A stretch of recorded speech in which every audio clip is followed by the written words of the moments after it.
Bismillahirrahmanirrahim. I am Amirul Hasan Advocate and you are watching the Legal Thought Academy. जैसा कि आप जानते हैं कि हमने पाकिस्तान में जुडिशरी का जितना भी सिलेबस है उसको इस चैनल के through the legal thought academy के थ्रू कवर करना है इंशाल्लाह कम्प्लीटली। तो उसमें हमने जिस एक्ट को सबसे पहले स्टार्ट किया था वो था फैमिली कोड एक्ट 1964। इसके पहले 5 सेक्शंस हम इन डिटेल डिस्कस कर चुके हैं पहले लेक्चर में। तो आज हमारे पास सेक्शन 6 से लेकर सेक्शन 9 तक है, तो आइए इनको इन डिटेल डिस्कस करते हैं। Section 6 place of sitting subject to any general or special orders of the government in this behalf है family court shall hold its sitting at such place or places within the district or area for which it is established as may be specified by the district जज। यानी family court जो है वो उन जगहों पर बैठेगी कि जहाँ पर डिस्ट्रिक्ट जज कहेगा, लेकिन ये गवर्नमेंट के ऑर्डर के सब्जेक्ट होगा। मीन्स अगर गवर्नमेंट कोई ऑर्डर कर देती है ना तो वो हम गवर्नमेंट के ऑर्डर को फिर मानेंगे, डिस्ट्रिक्ट जज साहब के ऑर्डर को फिर हम नहीं मानेंगे। नेक्स्ट है जी सेक्शन 7 इंस्टीट्यूशन ऑफ सूट्स। ये जी आगे वेरी इंपॉर्टेंट सेक्शन का आगाज होने वाला है। इसमें हम फैमिली कोर्ट का जो ट्रायल का प्रोसीजर है ना सारा वो हम रीड करेंगे इंशाल्लाह। तो section 7 institution of suits Subsection 1 Every suit before a family court shall be instituted by the presentation of plaint or in such other manner and in such court as may be prescribed। Family court में जो भी मुकदमा दायर किया जाएगा वो अब कैसे दायर किया जाएगा? By presentation of plaint. Plaint के थ्रू हम कोई भी सूट फाइल करेंगे फैमिली कोर्ट में, और किस कोर्ट में फाइल करेंगे? जो उस कोर्ट में जो प्रिस्क्राइब्ड होगी। प्रिस्क्राइब्ड का हम ऑलरेडी ऊपर मतलब पढ़ चुके हैं डेफिनेशन क्लास में कि जो रूल्स में लिखा होगा ना, जो उनसे अदालत लिखी होगी उस अदालत में हम उसको इंस्टीट्यूट करेंगे। वो वैसे रूल 6 है जो हमें बताता है कि कौन सी कोर्ट ज्यूरिसडिक्शन रखती है किसी भी मुकदमे के लिए। तो हम उन रूल्स को बाद में डिस्कस करेंगे इंशाल्लाह। नेक्स्ट है जी subsection 2 the plaint shall contain all material facts relating to dispute and shall contain a schedule। ये शेड्यूल भी इसमें होगा। giving number of witnesses intended to be produced in support of the plaint, the names and addresses of the witnesses and a brief summary of the facts to which they would depose। अब जो आप plaint आप दायर करेंगे, जो आप दावा दायर करेंगे फैमिली कोर्ट में, उसमें आपने 2-3 बातें ऐड करनी है। नंबर 1 ये है कि उसमें आप सारे मटेरियल फैक्ट्स लिखेंगे आपके डिस्प्यूट के रिलेटेड। जितने भी फैक्ट्स हैं ना, जो मुतलका फैक्ट्स हैं आपके डिस्प्यूट के मुतलका, वो आपने तमाम के तमाम उसमें लिखने हैं। दूसरे नंबर पर आपने उसके साथ एक शेड्यूल अनेक्स करना है, फिक्स करना है, अपेंड करना है। शेड्यूल मीन्स आपने एक फरिस्त लगानी है। उस फरिस्त में आप क्या डिटेल देंगे? उस फरिस्त में आप नंबर ऑफ विटनेसेस लिखेंगे जो आपके हक में गवाही देंगे जब आपकी एविडेंस की स्टेज आएगी। और ना सिर्फ इसमें नंबर ऑफ विटनेसेस लिखेंगे बल्कि उनके नाम और एड्रेस भी लिखेंगे, नेम्स एंड एड्रेस। उन गवाहों के नाम और पताजात भी आप लिखेंगे, और एक ब्रीफ समरी भी लिखेंगे कि ये जो है गवाह ये अदालत में क्या गवाही देंगे। तो उसका मैं आपको एक प्रैक्टिकल एग्जांपल भी आपको दिखाता हूँ। एक ये देखें, ये हमने अदालत में फरिस्त गवाहान दाखिल की हुई थी। ये देखें मुद्दई की तरफ से। तो इसमें ये 3 हमने नंबरिंग भी लिखी है। ये 3 गवाह पेश करेंगे हम, इनके नाम और पताजात भी लिखे हैं, और जो आगे ब्रीफ फैक्ट्स का लिखा हुआ है ना कि वो ब्रीफ फैक्ट्स भी बताया जाएगा शेड्यूल में। ये ब्रीफ फैक्ट्स भी हमने बता दिया है कि खुलासा शहादत। इनका ब्रीफ फैक्ट्स क्या होंगे इनके शहादत के मज़कूरा बाला गवाहान बवक्त शहादत मुद्दइया के दावा मज़कूरा बाला की तायीद करेंगे कि जब शहादत का वक्त आएगा ये जो गवाहान है मज़कूरा बाला ये मुद्दइया के दावा की तायीद करेंगे। यानी कि मुद्दइया ने जो दावा दायर किया है उसमें मुद्दइया ने जो लिखा हुआ है ये उसकी तायीद करेंगे, ये उसके हक में बयान देंगे। तो ये हमने ब्रीफ फैक्ट्स भी दे दिए हैं कि ये गवाहान अदालत में क्या गवाही देंगे। तो ये थी ये किसकी प्रैक्टिकल एग्जांपल। नेक्स्ट आगे आ जाते हैं दोबारा सेक्शन 7 पे। इसका आगे एक प्रोवाइजो है, provided that a plaint for dissolution of marriage may contain all claims relating to dowry, maintenance, dower, personal property and belongings of wife, custody of children and visitation rights of the parents to meet their children। अब यहाँ पे बात discuss हो रही है कि जो dissolution of marriage का सूट होगा ना, उसमें आप ये बाकी सारे क्लेम्स भी ऐड कर सकते हैं जो लिखे हुए हैं, डाउरी का, मेंटेनेंस का, डावर का, personal property and belongings of wife, wife की जो पर्सनल प्रॉपर्टी और बिलोंगिंग्स हैं, और बच्चों की जो कस्टडी के मैटर्स हैं, और वालिदैन का जो राइट है अपने बच्चों से मिलने का, वो उसके मतलब जो हैं आप जो सूट्स हैं ये डिसोल्यूशन ऑफ मैरिज के साथ ही एक ही प्लेंट में सारे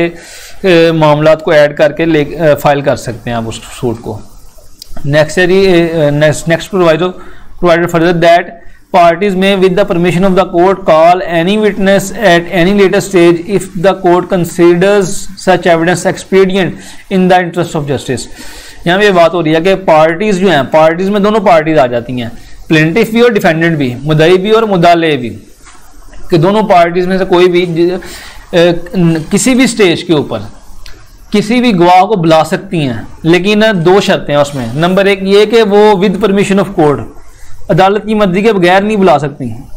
वो विद परमिशन ऑफ कोर्ट बुला सकती हैं। दूसरे नंबर पे ये, और परमिशन कोर्ट तब भी देगी उनको कि जब कोर्ट को लगे, if court considers that, party को नहीं, जब कोर्ट को लगे कि उनकी जो एविडेंस है, जिसको वो ये बुला रहे हैं, उनकी जो एविडेंस है वो इंसाफ करने के लिए बड़ी जरूरी है, expedient in the interest of justice. Next है जी सबसेक्शन 3 सेक्शन 7 का,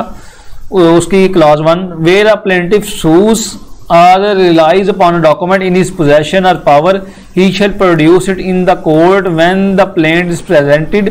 and shall at the same time deliver the document or a copy thereof to be filed with the plaintiff। यहाँ पे बात हो रही है कि अब जो मुद्दई ने जो दावा दायर किया है, जो प्लेंटिफ ने जो सूट फाइल किया है, तो वो अगर अपने हक में किसी डॉक्यूमेंट को यूज करना चाहता है, वो किसी डॉक्यूमेंट पे रिलाई कर रहा है, अपने जो उसकी पोजेशन में डॉक्यूमेंट, जो डॉक्यूमेंट उसके पास है, तो वो उस डॉक्यूमेंट को अदालत में भी प्रोड्यूस करेगा कि जब वो प्लेंट फाइल करेगा। नंबर एक बात। दूसरी बात ये हो रही है and shall at the same time deliver the document or copy thereof to be filed with the plaint, कि जब वो प्लेंट फाइल करेगा को उसके साथ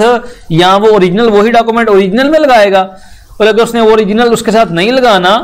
तो वो उसकी कॉपी लगाएगा उस प्लेंट के साथ। ये दो काम करेगा जब प्लेंटिफ दावा दायर करेगा कोई भी फैमिली कोर्ट में। नेक्स्ट है जी clause 2, where he relied on any other document not in his possession or power पावर। ये वर्ड्स आपने देने में रखे हैं, not in his possession or power. As evidence in support of his claim he shall enter such documents in a list to be appended to the plaint giving reasons of the relevancy of this documents to claim in the plaint. अब ऊपर जो class 1 है ना इसी subsection 3 की, उसमें उन documents की बात हो रही थी जो उसके कब्जा में थे, documents in his possession or power. तो जो उसके कब्जा में थे वो तो उसने अदालत में प्रोड्यूस भी करने, उसकी उसने कॉपी भी लगानी है अपनी प्लेंट के साथ, अपने दावे के साथ। लेकिन अगर कोई ऐसा डॉक्यूमेंट है कि जो उसके कब्जे में नहीं है, उसकी पावर में नहीं है, लेकिन प्लेंटिफ चाहता है कि वो उसको अपने हक में यूज करे गवाही के तौर पर, तो उन डॉक्यूमेंट्स का क्या करेगा फिर प्लेंटिफ। तो क्लास 2 ये बताती है सेक्शन सबसेक्शन 3 की कि उन डॉक्यूमेंट्स को वो एक लिस्ट में ऐड करेगा, अपने जो प्लेंटिफ है अपने सूट के साथ एक लिस्ट लगाएगा और उस लिस्ट में उन डॉक्यूमेंट्स के नाम लिखेगा कि ये फलां फलां डॉक्यूमेंट्स हैं मेरे कब्जे में नहीं है और इनको मैं बतौर एविडेंस यूज करना चाहता हूं अपने हक में, और साथ में रीजन भी बयान करेगा कि ये डॉक्यूमेंट्स क्यों रेलिवेंट है, जो प्लेंटिफ जो सूट फाइल कर रहा है इसके हक में ये क्यों डॉक्यूमेंट्स रेलिवेंट है, साथ में उसकी रीजन भी बयान करेगा। तो इसके लिए हम एक लिस्ट जो लगाते हैं वो आर्डर 7 रूल 14 की होती है। ये आर्डर 7 रूल 14, वो भी आपको मैं उसकी एक प्रैक्टिकल एग्जांपल दिखा देता हूँ। ये देखें जी, ये नमूना फरिस्त ज़ेरे आर्डर 7 रूल 14, इसके अंदर ये लिस्ट होती है, इसमें हम ये सारे डॉक्यूमेंट्स लिख देते हैं। ये देखें, जो तो उसके हक में है, जो वो दाखिल कर चुका है अपने दावे के साथ, ये उसने ये नंबर 1 पे ये उसने उनकी हमने उसकी भी लिख दिया, ये सारी लिस्ट दे दिया कौन कौन से डॉक्यूमेंट्स हैं कि नकल डेथ सर्टिफिकेट, नकल FRC फार्म वगैरह वगैरह। और ये तीसरे नंबर पे है कि क्या तुम किसी दस्तावेजात पर इस्तदलाल रखने का इरादा रखते हो, तो वो कौन कौन और किसके कब्जा में है। ये देखें, अब ये वो डॉक्यूमेंट्स हैं यहाँ पे हमने लिखना होता है कि ये हमारे कब्जा में तो नहीं है, लेकिन हम चाहते हैं कि इनको बतौर एविडेंस हम यूज करें। तो हमने यहाँ पे लिखा हुआ है कि दीगर हर नो दस्तावेजात जरूरत पड़ने पर पेश की जाएगी। नेक्स्ट है जी सेक्शन 7 का subsection 4, The plaint shall be accompanied by as many duplicate copies thereof, including the schedule and the list of documents referred to in subsection 3 as they are defendants in the suit for service upon defendant. कि अब आप जो plaint file कर रहे हैं उसके साथ आप प्लेंट की और जो ऊपर शेड्यूल, ये देखें ये शेड्यूल जिसकी बात हो रही है जिसमें आप विटनेसेस का साथ लिख रहे होते हैं, डिटेल वगैरह दे रहे होते हैं, वो शेड्यूल और जो डॉक्यूमेंट्स आपने साथ में जो कॉपीज लगाई हैं वो डॉक्यूमेंट्स की कॉपीज, और जो डॉक्यूमेंट्स आपके कब्जा में नहीं है उसकी आपने जो लिस्ट लगाई है उसकी कॉपी, उस लिस्ट की कॉपी, ये सारी चीज़ें प्लेंट, शेड्यूल की कॉपी और डॉक्यूमेंट्स जो आपने फाइल किए हैं वो डॉक्यूमेंट्स की कॉपी, और जो लिस्ट जो डॉक्यूमेंट्स आपके कब्जा में नहीं है वो डॉक्यूमेंट्स जिसे आपने लिस्ट में ऐड किए हैं उस लिस्ट की कॉपी। ये सारी चीज़ें आप उतनी एक्स्ट्रा लगाएंगे प्लेंट के साथ कि जितने डिफेंडेंट हैं, ताकि ये डिफेंडेंट को, जितने भी डिफेंडेंट हैं उनको प्लेंट के साथ साथ ये सारी चीज़ें भी उनको भेजी जा सकें। नेक्स्ट है जी section 8, intimation to the defendant. अब आपने प्लेंट फाइल कर दी सेक्शन 7 के अंडर, नेक्स्ट काम ये होता है कि अब डिफेंडेंट को समन किया जाता है, डिफेंडेंट को बुलाया जाता है कि भैया आपके खिलाफ ये मुकदमा लगा है, आगे इसका जवाब दीजिए। तो इस सेक्शन 8 उसके मतलब है। Sub section 1, when a plaint is presented to a family court, जब एक प्लेंट फैमिली कोर्ट को प्रेजेंट की जाती है तो वो फिर क्या करेगी, इट शैल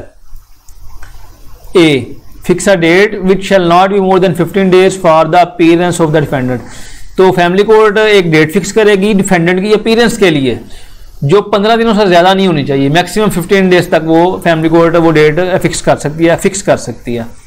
नेक्स्ट है जी clause B, within 2 days of the presentation of the plaint send a notice or summons of the suit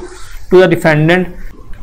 through a process serving agency of the family court through registered post acknowledgement due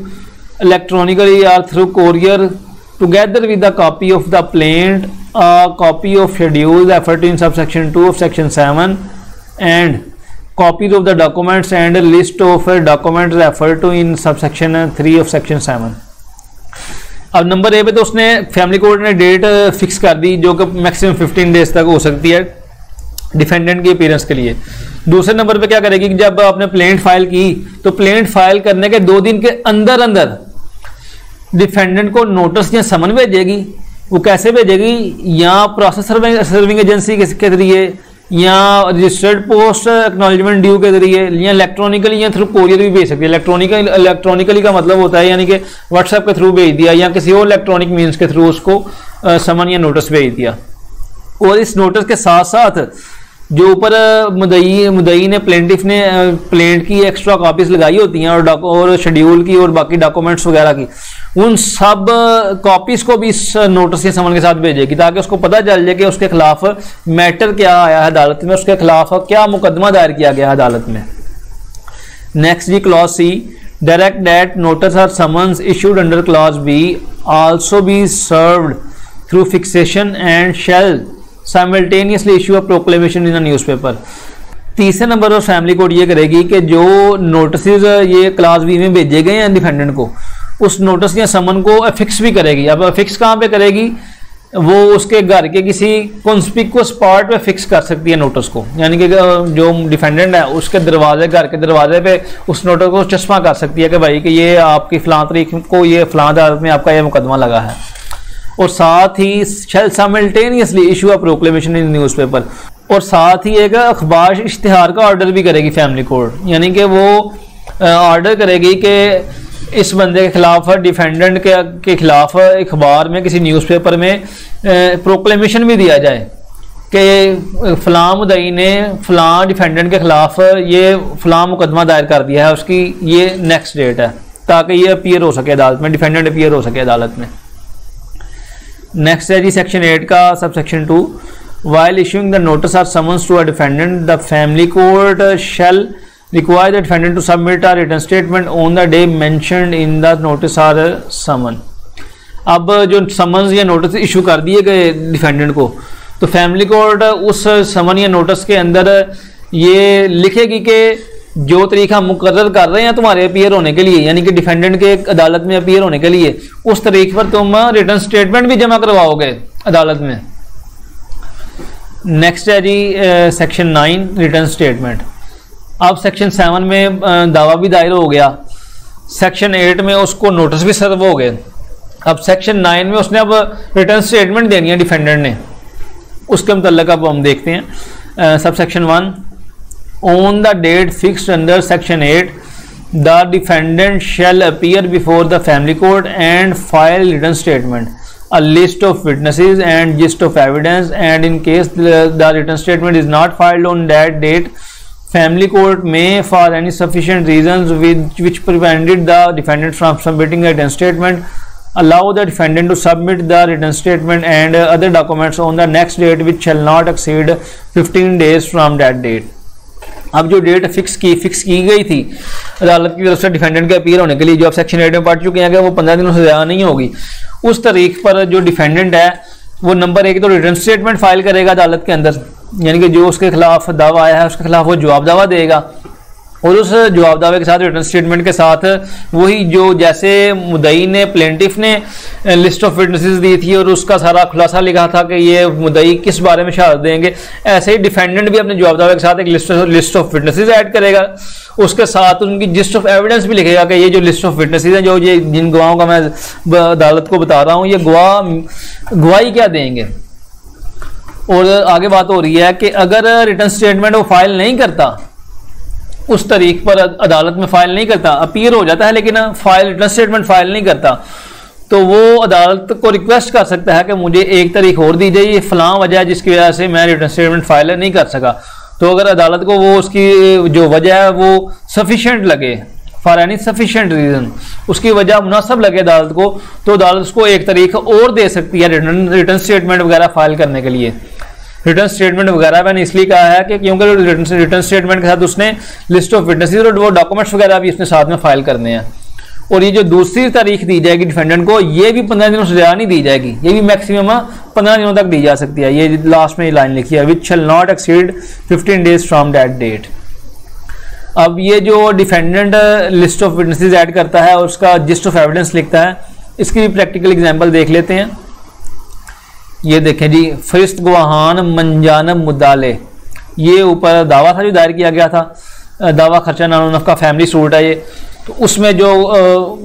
defendant ने मुद्दाले ने जो फरिस्त गवाहान दी थी वो ये दी थी, ये उसने number of witnesses add किए, 3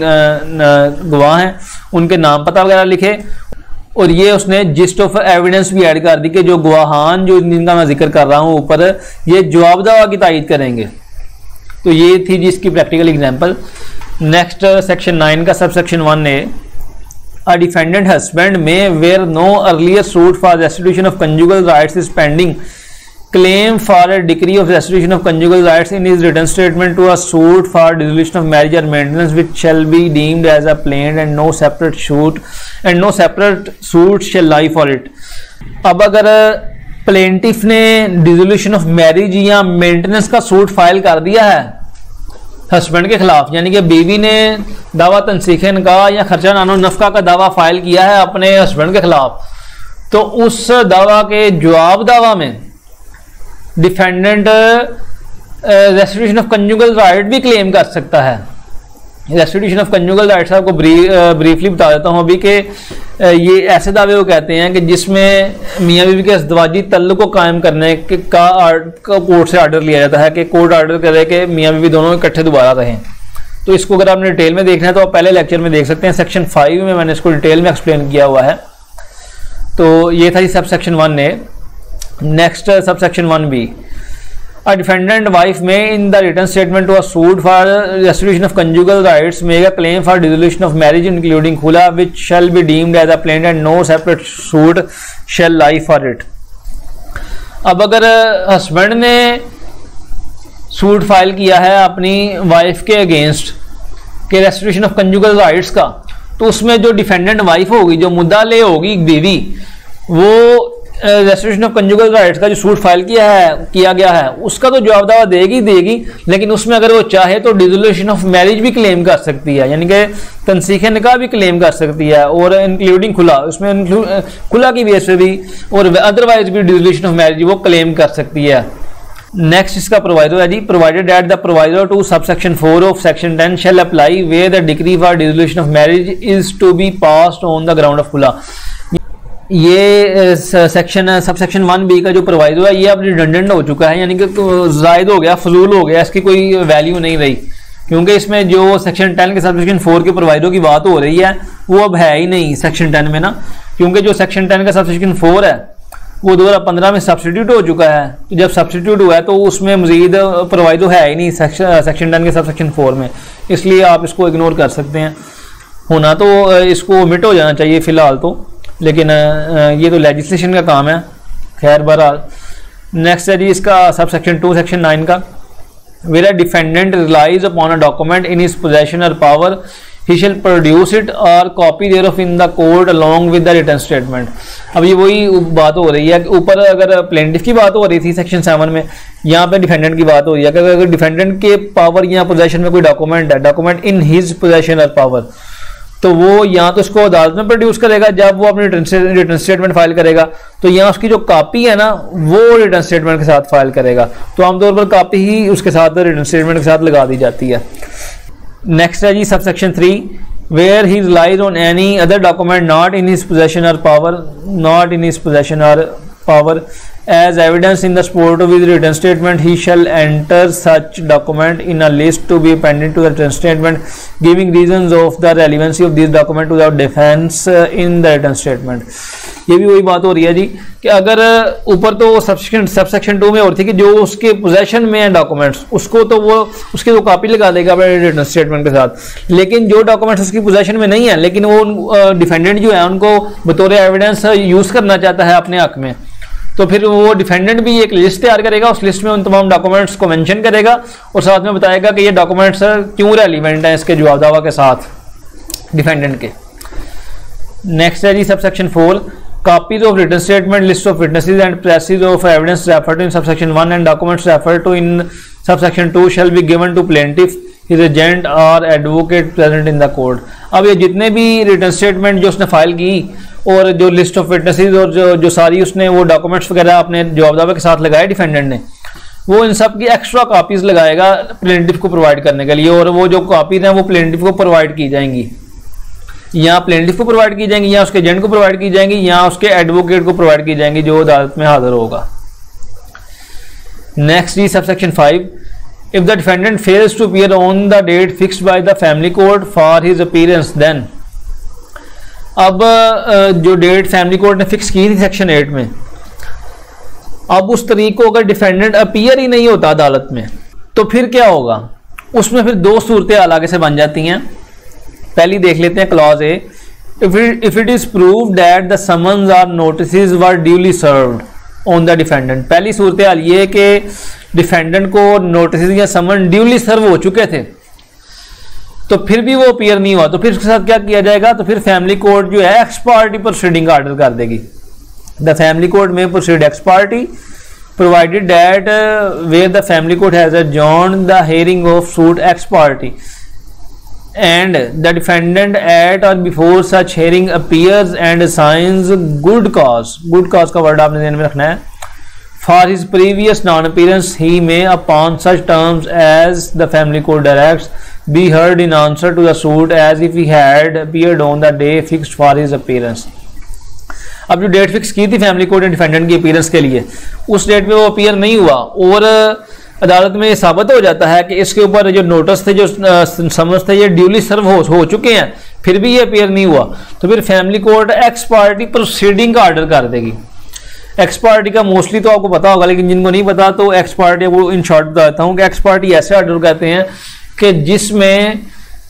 मुद्दा लेकी गैर मौजूदगी में केस को सुना जाता है, यानी कि ऑर्डर कर दिया जाता है कि अब ये जो हम केस है उसमें मुद्दाले को नहीं सुनेंगे, अब हम इसमें सिर्फ मुद्दई को सुनेंगे, प्लेंटिफ को सुनेंगे,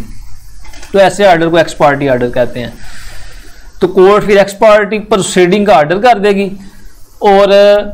नेक्स्ट प्रोवाइजो में बात ये हो रही है कि अगर अब एक्स पार्टी प्रोसीडिंग चल रही है अदालत की, अदालत ने प्लेंटिफ को कहा कि अब तुम एविडेंस ले आओ, एविडेंस आ गई, यानी कि ये सारी एक्स पार्टी प्रोसीडिंग चल रही है, उस दौरान ही डिफेंडेंट अदालत में पेश हो जाता है, यानी अभी एक्स पार्टी डिक्री नहीं हुई, अभी अदालत का फैसला नहीं आया, अभी ट्रायल ही चल रहा है, अभी प्रोसीडिंग चल रही है, उसी दौरान डिफेंडेंट जो है ये अदालत में पेश हो जाता है और गुड काज देता है। गुड काज किसकी, अपनी प्रीवियस नॉन अपीयरेंस की, कि मैं पहले क्यों नहीं पेश हो सका, तो अगर वो गुड काज है, अदालत उस पर बिलीव करती है, अदालत उस सेटिस्फाई हो जाती है उसकी गुड काज पे, तो अदालत उसको दोबारा मौका देगी कि वो उसको ऐसे ही सुनेगी कि जैसे वो पहले तरीक पे अपीयर हुआ था, यानी कि उसको दोबारा मौका दे देगी दोबारा जवाब दावा दाखिल करने की, कि भाई हम दोबारा तुम्हें जवाब दावा दाखिल करने का मौका देते हैं। फिर वो डिफेंडेंट दोबारा जवाब दावा दाखिल करेगा और फिर जो कोर्ट का एक ट्रायल का प्रोसीजर है वो सारा अडॉप्ट किया जाएगा, फॉलो किया जाएगा। अब ये तो थी पहली सूरत जिसमें समन या नोटिस जो हैं वो ड्यूली सर्व हो चुके थे।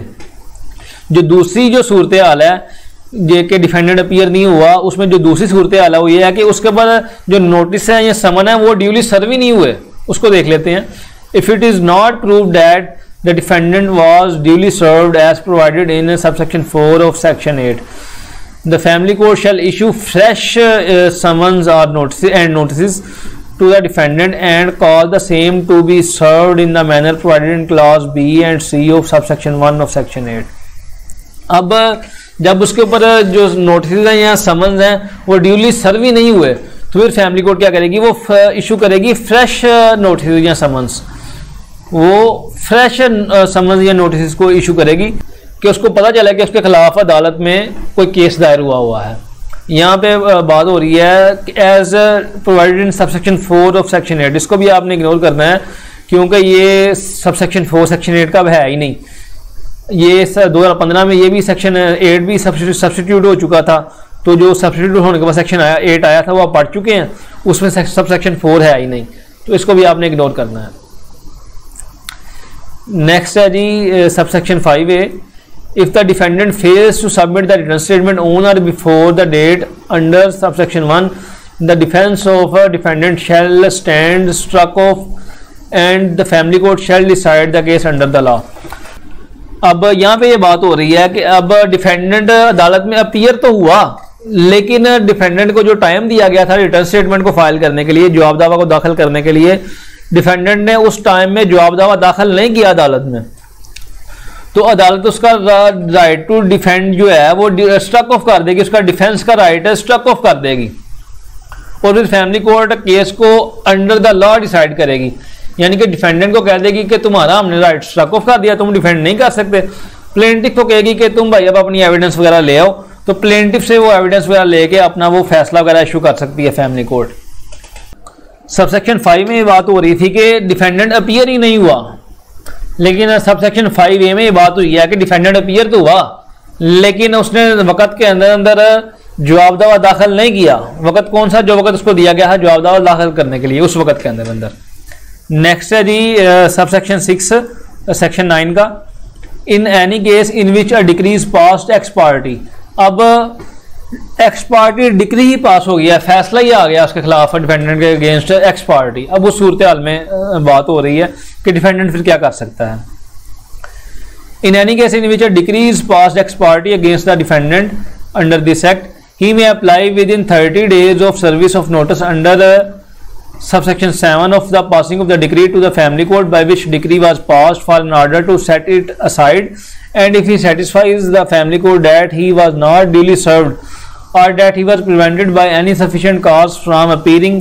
when the suit was heard or called for hearing, the family court shall after service of notice on the plaintiff and on such terms as to cost as it deems fit, make an order for setting aside the decree as against him and shall appoint a day for proceeding with the suit, provided that where the decree is of such a nature that it cannot be set aside as against such defendant only, it may be set aside as against all or any of the defendants also। अब यहाँ पे ये बात हो रही है कि defendant के अगेंस्ट एक्स पार्टी डिक्री होगी, फैसला हो गया, तो डिफेंडेंट 30 दिनों के अंदर अंदर फैमिली कोर्ट को अप्लाई कर सकता है कि उसके खिलाफ ये जो एक्स पार्टी डिक्री हुई है, ये एक्स पार्टी डिक्री को सेट असाइड किया जाए, इसको नल एंड वाइड डिक्लेयर किया जाए। लेकिन सिर्फ 2 सूरत हाल में फैमिली कोर्ट ये सेट असाइड कर सकती है एक्स पार्टी डिक्री। नंबर 1 ये कि वो ये कहे कि उसको तो नोटिस ही नहीं था मिला, he was not duly served, उसको नोटिस या समझ है वो ड्यूली सर्व ही नहीं थे हुए, यानी कि डिफेंडेंट को पता ही नहीं था कि उसके खिलाफ कोई केस भी लगा हुआ है अदालत में, तो फिर वो कैसे आ सकता है अदालत में। नंबर 1 ये। दूसरी बात ये है or that he was prevented by any sufficient cause, या वो कोई और सफिशिएंट काज दे दे कि मैं इस वजह से अदालत में पेश नहीं हो सका, तो अगर अदालत को लगे कि हाँ भाई ये इसकी सफिशिएंट काज मुनासिब है, रीजनेबल है, तो फिर अदालत जो पहली एक्स पार्टी डिक्री है उसको सेटिसाइड करेगी और डिफेंडेंट को दोबारा मौका दिया जाएगा कि वो अपना जो केस है उसको परसू कर सके। यानी कि अदालत जो है, फैमिली कोर्ट जो है, ये दोबारा से एक रिटर्न स्टेटमेंट फाइल करने के लिए तारीख डाल देगी। फिर जब वो रिटर्न स्टेटमेंट लेके आएगा फिर वो सारा एक ट्रायल का प्रोसीजर फॉलो किया जाएगा। नेक्स्ट जी प्रोवाइजो की बात हो रही है। प्रोवाइजो में ये बात हो रही है कि अगर डिफेंडेंट एक से ज़्यादा थे, 2 थे, 3 थे या ज़्यादा डिफेंडेंट थे एक से, तो अगर उनमें से एक सब डिफेंडेंट के खिलाफ एक्स पार्टी ऑर्डर आ गया, लेकिन उनमें से एक डिफेंडेंट अदालत में आ गया है इसको सेटिसाइड करवाने के लिए, एक्स पार्टी डिक्री को सेटिसाइड करवाने के लिए, लेकिन उस डिक्री की नोयत ऐसी है कि ये डिक्री उस अकेले डिफेंडेंट के खिलाफ सेटिसाइड नहीं हो सकती, ये सब के खिलाफ सेटिसाइड होनी है। तो फिर अदालत उस डिक्री को सब डिफेंडेंट के अगेंस्ट सेटिसाइड कर देगी, यानी कि वो डिक्री फिर किसी पे भी अप्लाई नहीं होगी, लागू नहीं होगी, एग्जीक्यूट नहीं होगी। यहाँ पे आपको एक बात बताते चलूँ कि ये जो 30 दिन का टाइम मुकर्रर किया गया है ना, ये 30 दिन का टाइम स्टार्ट कब से होगा? ये स्टार्ट तब से होगा कि जब एक्स पार्टी डिक्री का नोटिस दिया जाएगा उसको डिफेंडेंट को। वो भी हम सब सेक्शन 7 में पढ़ते हैं, नोटिस का जिक्र आगे सब सेक्शन 7 में जिक्र हो रहा है। तो उस नोटिस के बाद से वो 30 दिन काउंट होंगे। ये नहीं कि जिस दिन डिक्री हुई है उस दिन के बाद से 30 दिन नहीं, जिस दिन नोटिस उसको सर्व हुआ है ना डिफेंडेंट को डिक्री पास होने का, उस नोटिस के बाद से ये 30 दिन का स्टार्ट आगाज होगा, उस 30 दिन को हम काउंट करेंगे। नेक्स्ट ही सब सेक्शन 7 उसी नोटिस की बात हो रही है। The notice of passing of ex parte decree, किसका नोटिस है? एक्स पार्टी डिक्री का। Refer to in subsection 6 shall be sent to the defendant by the family court together with a certified copy of the decree within the 3 days of the passing of the decree through process server or by registered post acknowledgement due or through courier service or any other mode or manner as it may deem fit। कि अब जो x parte decree हो गई है defendant के against, family court उस decree के पास होने के 3 दिनों के अंदर अंदर विद इन 3 डेज 3 दिनों के अंदर अंदर वो एक्स पार्टी डिक्री का नोटिस भी जो आएगी डिफेंडेंट को, और उस नोटिस के साथ उसकी सर्टिफाइड कॉपी भी अटैच करेगी डिक्री की, with the certified copy of decree. तो उस नोटिस को कैसे भिजवाएगी फिर? थ्रू प्रोसेस सर्वर और रजिस्टर्ड पोस्ट एक्नॉलेजमेंट ड्यू, या किसी कोरियर सर्वर के थ्रू, या किसी और जरिए से जो अदालत को मुनासिब लगे, वो अदालत उस नोटिस को भिजवाएगी डिफेंडेंट को और उसके साथ उस डिग्री की एक सर्टिफाइड कॉपी भी अटैच करेगी। तो ये जब नोटिस को सर्व होगा ना, उसके बाद से वो 30 दिन काउंट होंगे। नेक्स्ट है जी इसका subsection 8, service of notice and its accompaniment in the manner provided in subsection 7 shall be deemed to be due service of notice and decree on the defendant. अब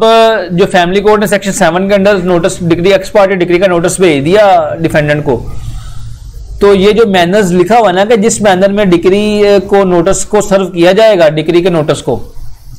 थ्रू प्रोसेस सर्वर या registered post acknowledgement due या किसी और manner के through, उसको हम due service consider करेंगे। यानी कि हम उसको फर्ज करेंगे कि इसका जो नोटिस है वो डिफेंडेंट को सर्व हो गया है। तो ये था जी सेक्शन 9 कंप्लीट। होपफुली आपके लिए आज का लेक्चर काफ़ी हेल्पफुल रहा होगा। तो अगर आप आज के इस लेक्चर से मुस्तफ़ीद हुए हैं तो लाइक एंड सब्सक्राइब कीजिए। Thank you very much. अस्सलामु अलैकुम वरहमतुल्लाह।